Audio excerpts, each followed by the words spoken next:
What's up, everybody? It's DJ Numismatics, and I just left the bank, picked up $100 in quarters, and these two straps of $1 bills. I'm on the bus right now, on the way to the next bank, so I'll pull out whatever I find in these two straps, and we will go over them when I get to the next bank. Hope to see you soon. Well, I searched those two rolls, and as you can see, I came up with, in the first roll, these 3-star notes. None of them are rare. They're all from the 3.2 million run size, and none have anything really cool for serial numbers, so they're going to go back into circulation. I'm at the bank right now, so let me turn these in, and hopefully we can get some more rolls. I've already scored $100 in quarters, so I will bring you guys back in when I start searching some coins. Well, I finally made it back from the bank, and we got a pile of a lot of different coins here. I got 3 rolls of halves, 3 rolls of dollars, 23 rolls of quarters, 12 are circulated, and 11 are uncirculated. And the uncirculated ones are the tall grass, so hopefully we'll find some more West Points again. We got 12 rolls of pennies and 10 rolls of nickels. Plus, I went ahead and picked up another $100 stack of ones to go through. So let me clear some of these coins out of the way, and we'll start with the dollars. Bills, that is. We're about a dozen bills in, and I got a trinary here. 60333330. That's too bad that first 6 wasn't a 3. That'd be a pretty cool binary note. I might pull this aside and see if Silver Life wants me to send it to him, because technically 6 is just 2 3s put together, and the bill isn't in too terrible a shape either,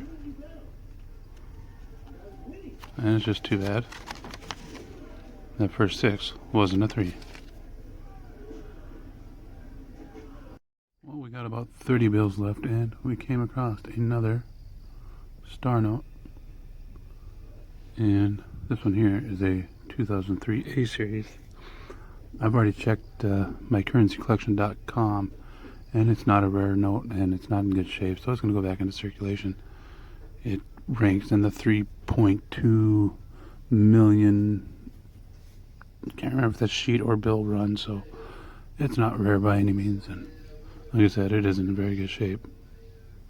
So I'll leave it out there for somebody else to find. Well, the dollar bills weren't that exciting, so hopefully we can find something good in the dollar coins. I'll be looking for the wide rim Susan B's in here, Cheerios dollars, the Wounded Eagles, and then there's any kind of proofs or missing edge lettering. I think is on the 2009, I do believe, Sacagawea dollar, and I think there's a couple other ones too, but that's the main ones I'll be looking for. So let's go ahead and crack into one of these rolls. Well, the dollar coins searched, and all I came up with some Susan B. Anthony's, and basically I was looking for, as you can see, on the 1980, that's kind of the one is an example of the wide rim that you can find on the 1979. As you can see, that one's a narrow rim, so nothing interesting, all going back into stock. So hopefully the halves will be better than the dollars. Well, the half dollars were not too spectacular. The only thing I really came across was this 1980. That's in really good shape, and if you look at it, it's got some pretty crazy toning to it. I thought it was a proof at first, because if you look at the edge there, proof or NAIC, because that thing's got an almost brand new edge. So I have a feeling this was probably in somebody's album, and then they found something just a little better and upgraded. I thought maybe it was a San Francisco proof, but just a Denver. I'll check it against my album, and it might upgrade. So since we ain't having no luck in the silvery shiny stuff, well, non-silvery or non-silver shiny stuff. I think we'll jump into, 12 rolls of copper. And I think one of the banks snuck in 2 rolls of uncirculated stuff. I'll pop into those first and we'll see what we get. Depending on the date, they might just go straight in the bag. Well, as suspected, I popped open both those rolls, and as you can see, uncirculated, and they're 2020Ds, so time to get rid of them. First roll of the 10 circulated, and we got something. And that's going to be a 1942 out of Denver. I see some weird stuff on the edge there. I might throw it under the scope and see if we got anything interesting. Definitely a brown, and not in too bad a shape.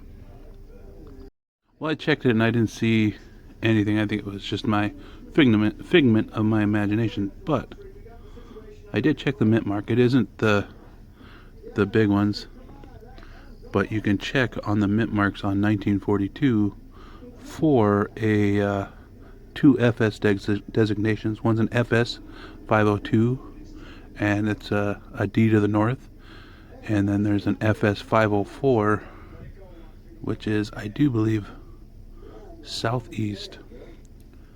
And there's a few small minor double dies on this one too that you could look for. None of them with FS designations. So first wheat cent on the hunt. Not going gluten free again. That's cool. We're on the second roll of the circulated ones, and we got wheat cent number 2. That'd be cool if I found a wheat cent in every one of these rolls. And that is a, see if we can get that to focus, 1952 out of Denver. And I can check that for the D over S OMM. So if it's there, I'll bring you back. We're on roll 6 of the circulated pennies, and we got another wheat cent. That's wheat cent number 3. And that is a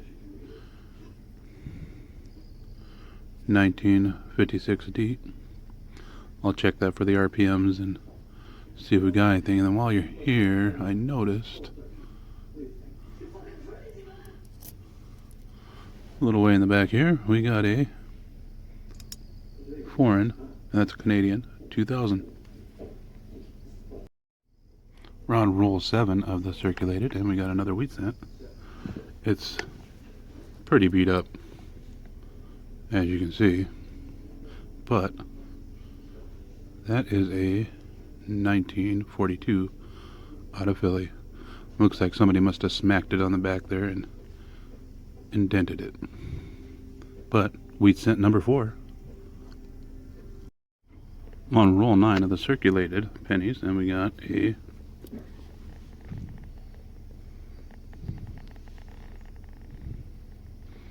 2006 Canadian. I'll check it and see if it's magnetic. If it is, I'll bring out my magnet and show you. And then I seen back here, this roll has 2 Canadians in it, so I'll be losing 2 cents here.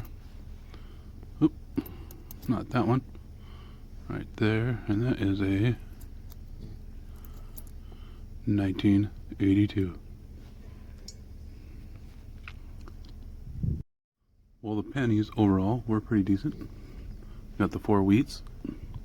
I did end up pulling out a 74S. I keep all my 68 through 74S wheat cents, and the 3 Canadians. And that 2006 was not magnetic. So I think what we'll do, I'm going to split up the quarters. We'll do 12 rolls of uncirculated, tall grass, prairies. Then we'll do the nickels, and then we'll jump into the circulated quarters.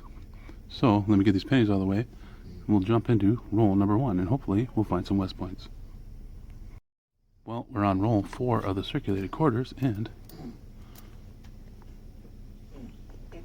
I see a privy mark. We've got a West Point, and it is a 2020 tall grass prairie. Let's see if we can find some more. Well, I finished up those last few rolls, and all we came up with was the one West Point. But I'll take one every day of the week if I could. So, like I said, let's split up these quarters. We'll do 10 rolls of nickels. Let me open up the first roll, and I'll bring you in on my first find. And, just like that, I think we might have silver. It's pretty silvery if you ask me. Let's see what we got here.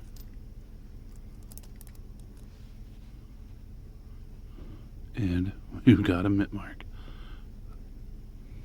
And it is a 1943. Pretty rough shape. I'll go ahead and check it though for the 43/2 and the double I and see what we got. If I find it, I'll bring you back in. Well, as you can see, it is not the 3/2, but if you look at it, I don't know if that's a post-mint damage there or if it's a delamination. And then if you look here across the head, right there, it's still got part of a, what looks to be a lamination area starting that runs all the way down through the front of the coin. There's still some of it retained right there also.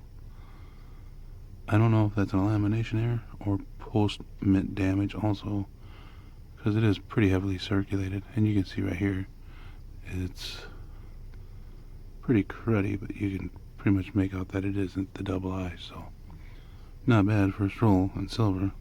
Let me know in the comments below if you think this here is a lamination error or just a giant gouge. To me, I think it might be a lamination error. I was getting kind of nervous there. I didn't think I was going to find anything else, but we're on roll 7 and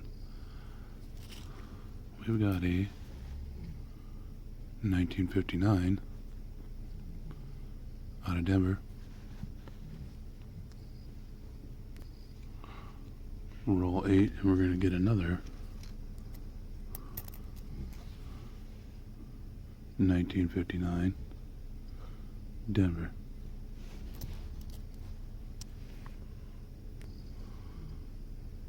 I'm on the 10th and last roll, and if you look right there towards the end, that almost looks silver.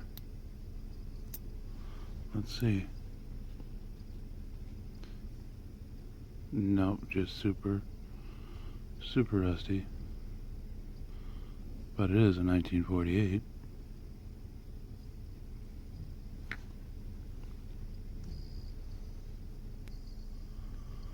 Well, I finished off those nickels. They weren't that great, but I did find a couple nicer ones, a 92D and an 87P that I can check against the album.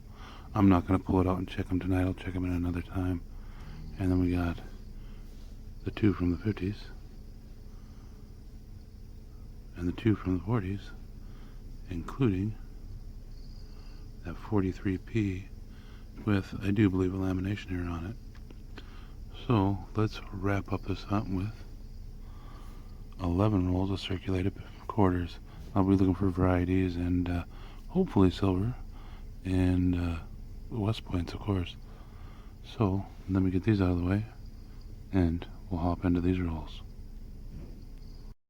I've got an 07 Wyoming Philadelphia Mint state quarter under the scope, and there are some DDRs with some FS designations on these.